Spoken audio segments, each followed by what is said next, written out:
Varanasi BSP प्रत्याशी अतहर जमाल अल्पसंख्यक और बुनकरों की मदद से पीएम मोदी को देंगे पटकनी। वाराणसी लोकसभा में बीएसपी के उम्मीदवार अतहर जमाल लारी ने बताया कि असुद्दीन ओवैसी और इंडिया गठबंधन के प्रत्याशी अजय राय बीजेपी के बी टीम के रूप में कार्य कर रहे हैं। बीएसपी के अलावा अन्य सभी पार्टियां बुनकरों और अल्पसंख्यकों को सिर्फ वोट बैंक समझते हैं। वहीं मुख्तार अंसारी की मौत किन परिस्थितियों में और कैसे हुई ये जनता सब जानती है। इन सभी मुद्दों पर पीएम मोदी को टक्कर देने वाले बीएसपी के उम्मीदवार अतहर जमाल से की खास बातचीत, और इस खास बातचीत में उन्होंने क्या कुछ कहा आइए जानते हैं। वाराणसी लोकसभा में अंतिम चरण यानी 1 जून को मतदान होना है और मतदान से पहले सभी राजनीतिक सियासी दलों की ओर से पूरी ताकत और जोर आजमाइश की जा रही है और बीएसपी भी इसमें कहीं पीछे नहीं रही है। कुछ दिन पहले बसपा के राष्ट्रीय कोऑर्डिनेटर आकाश आनंद ने यहाँ जनसभा कर माहौल को पूरी तरह से चुनावी रंग में ढाल दिया था और हमारे साथ बसपा के अधिकृत प्रत्याशी अतहर जमाल लारी जी हैं। कैसे देखते हैं इस चुनाव को और कहाँ पाते हैं अपने आप को इस चुनाव में? देखिए, ये इस देश का सबसे महत्वपूर्ण चुनाव होने जा रहा है। ये चुनाव ही फैसला करेगा कि इस देश में लोकतंत्र रहेगा, संविधान रहेगा, आपसी भाईचारा रहेगा या नहीं रहेगा। जहाँ तक हमारी लड़ाई है प्रधानमंत्री नरेंद्र मोदी जी से है। देखिए, प्रधानमंत्री नरेंद्र मोदी जी भी भाजपा के कैंडिडेट हैं, आरएसएस के पाठशाला में पढ़े हुए हैं और जो इंडिया गठबंधन के प्रत्याशी हैं दागदार छवि के हैं। 3 बार से उनकी ज़मानत जब्त हो रही है और इंडिया गठबंधन ने उनको प्रत्याशी बनाया है, तो उनको भी मैं भाजपा का ही प्रत्याशी मानता हूँ। 2 भाजपा के प्रत्याशियों से हमारी लड़ाई है और जहाँ तक इंडिया गठबंधन हो चाहे भारतीय जनता पार्टी हो, बनारस बुनकरों का शहर है और बुनकरों के मसले पे कोई कभी बोलता नहीं है। कभी अब उनके ज़बान से बुनकर शब्द नहीं निकलता। मुसलमान शब्द तो छोड़ दीजिए, अल्पसंख्यक शब्द तो छोड़ दीजिए। राहुल गांधी की मणिपुर से लेके महाराष्ट्र तक की यात्रा हुई, कभी उन्होंने अल्पसंख्यक या मुस्लिम समाज के बारे में नहीं बोला।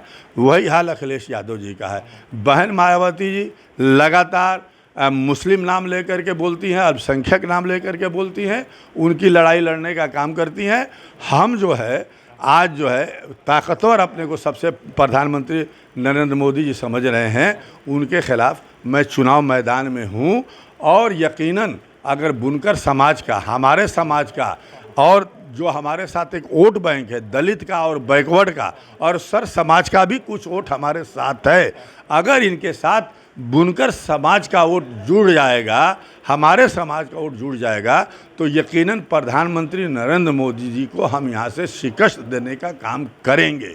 अगर बुनकर समाज जिस तरह से बार बार बलगराया गया है, 3 बार से जिस तरह से अजय राय की जो है ज़मानत जब्त हो रही है, कभी वो कांग्रेस के बैनर से आते हैं, कभी सपा के बैनर से आते हैं, कभी गठबंधन के नाम से आते हैं और उनके बारे में जो ये कहा जा रहा है कि अब वो गठबंधन के प्रत्याशी हैं, तो मैं मानता हूं कि वो भाजपा के प्रत्याशी हैं। अगर कहीं से हमारे लोगों ने चूक की, जिस तरीके से 2004 के लोकसभा के चुनाव में शहर के हमारे भाइयों ने चूक की और कांग्रेस के जो प्रत्याशी जीता जो भाजपा में चला गया है, अगर वो चूक करेंगे तो फिर मोदी जी जैसे तानाशाह इस बनारस से चुनाव जीत जाएंगे। इसलिए बुनकर समाज और मुस्लिम समाज से मैं यही कहूँगा कि आप अगर कोई भी गलती, आपको बहकाया जाएगा, जिस तरीके से 2004 में आपको बहकाया गया, उसी तरीके से कुछ ऐसे लोग हैं जिनके खून में कांग्रेस है। चाहे वो बाबरी मस्जिद शहीद हो जाए, चाहे ज्ञानवापी का मुद्दा है, उस पर तमाम बातें जो है जिस तरीके से मजदूरों को लेकर के जो है अजय राय ने हिंदू मुस्लिम किया, जिस तरीके से और मुक्तेश्वरानंद जी ने जो परिक्रमा कर रहे थे प्रशासन ने रोका, उस पर उन्होंने कहा कि इनको रोका नहीं दिया जाना चाहिए, परिक्रमा करने दिया जाना चाहिए था। जिस तरीके से मुख्तार अंसारी के मुद्दे पे उन्होंने बोला और जिन लोगों ने जहर देकर उनको शहीद किया, आज तक ईमानदारी से जाँच नहीं हुई। जिस तरीके से इन्होंने कहा गठबंधन के होते हुए, प्रदेश अध्यक्ष होते हुए ये बयान देते हैं कि हम अफजाल अंसारी का चुनाव प्रचार नहीं करेंगे। इन तमाम बातों को जनता को ध्यान में रखना चाहिए और ये भी सोचना चाहिए कि जिस तरह से अखिलेश यादव और राहुल गांधी ने कहा कि हम 80 में 79 जीत रहे हैं, 1 सीट हार रहे हैं, जब उनका नेता बोल रहा है कि हम 1 सीट हार रहे हैं, तो फिर जो हमारे समाज को बरगलाने की कोशिश की जा रही है 2004 की तरह से फिर बरगलाने की कोशिश की जाएगी। अगर हमारा समाज इस धोखे में आएगा तो फिर प्रधानमंत्री नरेंद्र मोदी जीत जाएंगे। हमारे साथ अगर वो आता है तो हम यकीनन प्रधानमंत्री नरेंद्र मोदी को बनारस की सरजमीन से पटकरी दे करके गुजरात वापस भेज देंगे। एक मुख्तार अंसारी मसले का क्या प्रभाव पड़ेगा इस चुनाव पे? दूसरा चीज़, जो पार्टियां हैं कांग्रेस, जिनकी अभी आपने उसको आड़े हाथे लिया, उनका कहना है कि हम संविधान की रक्षा कर रहे हैं, या जो बीजेपी है वो संविधान खत्म करने, तो इन दोनों बातों का कितना असर होगा आपके चुनावी कैंपेन? संविधान तो बाबा साहब भीमराव अम्बेडकर ने दिया। उस संविधान की रक्षा करने वाले जो है मान्यवर काशीराम और बहन मायावती जी हैं। जहाँ तक हमने एक बुनकर का तस्करा किया, इनका जो न्याय पत्र है कांग्रेस का, इसमें बुनकरों का कोई जिक्र नहीं है।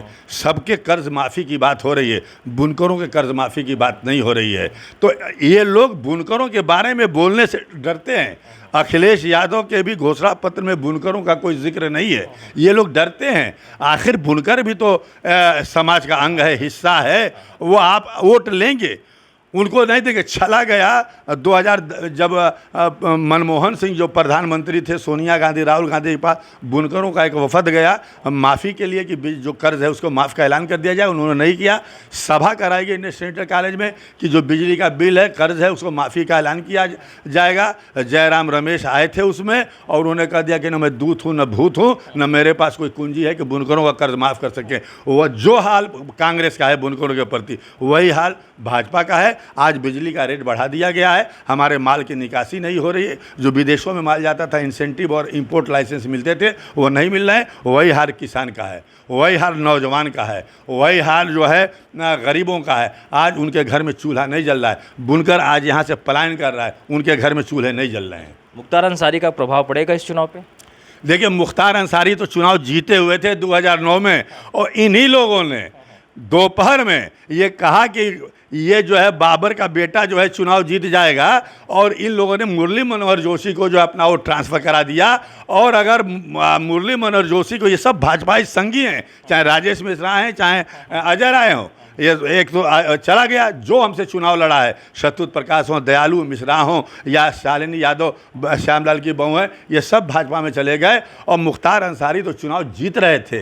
ये इन लोगों ने षड्यंत्र करके जो है अपना वोट ट्रांसफ़र करके मुख्तार अंसारी को चुनाव हरवाने का काम किया। और मुख्तार अंसारी अगर चुनाव जीत गए होते तो फिर मोदी जी बनारस की सरजमीन पे कदम नहीं रखे होते।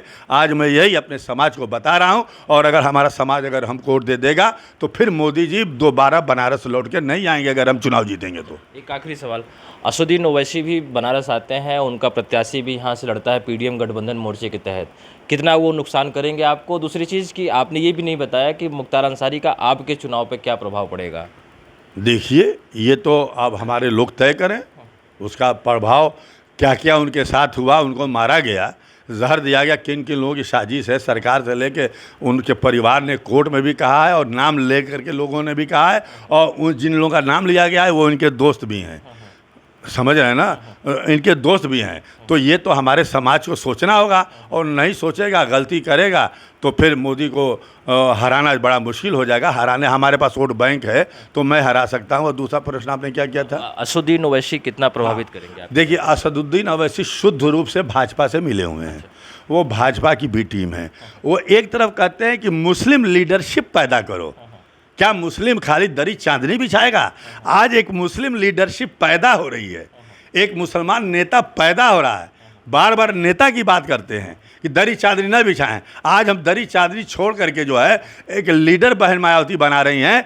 तो हमारा वोट काटने के लिए असदुद्दीन ओवैसी को लगाया गया है कि वो हमारा वोट काटें और भाजपा जीते। वो शुद्ध रूप से कहीं ना कहीं से भाजपा की मदद करते हैं। कल भी किए हैं, आज भी कर रहे हैं और करते रहेंगे। उनको भाजपा फाइनेंशियल मदद करती है, जफ़र शरेशवाला के थ्रू इनको पैसे दिए जाते हैं। शुक्रिया। ये थे वाराणसी से बीएसपी प्रत्याशी अतहर जमाल लारी जी, जिनका कहना है कि असदुद्दीन ओवैसी हैं जो वो बी टीम के रूप में, बीजेपी के बी टीम के रूप में काम करें। साथ ही साथ जो अल्पसंख्यक समुदाय हैं उनकी ठीक से नुमाइंदगी ना पेश हो सके इस लोकतंत्र में, उसको भी करने से वो कहीं ना कहीं बीच में बाधा भी पहुँचा रहे हैं। फिलहाल सारा समय के लिए वाराणसी से अभिषेक। देश दुनिया की ऐसी ही तमाम खबरों के लिए देखते रहें समय डिजिटल।